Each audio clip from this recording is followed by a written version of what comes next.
gentlemen, this is Vince Miller. Thank you so much for joining me for this devotional. Today we are in Daniel chapter 11. I'm going to read verse 28. It reads, "And he," that's Antiochus IV, "shall return to his land with great wealth, but his heart shall be set against the holy covenant, and he shall work his will and return to his own land." So Antiochus IV Epiphanes of Syria, that's the northern kingdom, entered Egypt, that's the southern kingdom, and then successfully overtook it. As he's heading home, he naturally travels through the region of Palestine or Israel and comes upon a Jewish insurrection. Here he then massacres 80,000 Jewish men, women, and children. And on the way out, he loots the temple in Jerusalem. This is the history, as predicted by verse 28 here, 350 years before it ever happened, precisely and accurately.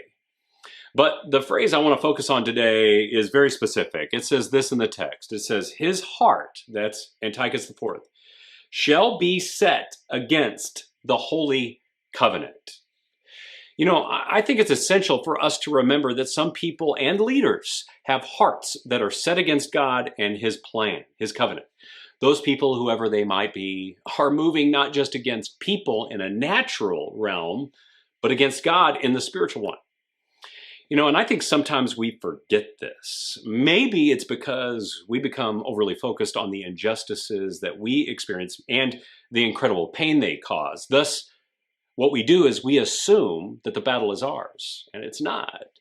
It's a war being waged against God and his covenant, just like the angel Gabriel said here. Now, it may look like a physical battle, it may, and a natural war, but if we believe this, then we'll end up putting ourselves and our pain at the center of the story, and then we'll seek justice for ourselves. But we're not the center of the story. We're not fighting a physical war.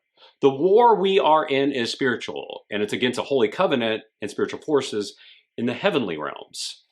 Guys, in the times we live, we have to remember that there is a narrative that we see with our natural eyes, and then there's one we need to perceive with our spiritual ones. I really believe we need to look at everything two times. The first time naturally, and the second time spiritually. And we must fight.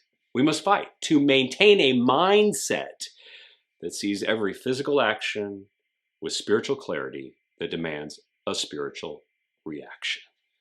So if you feel like you're fighting a very natural and physical battle today, look at that thing again and respond spiritually.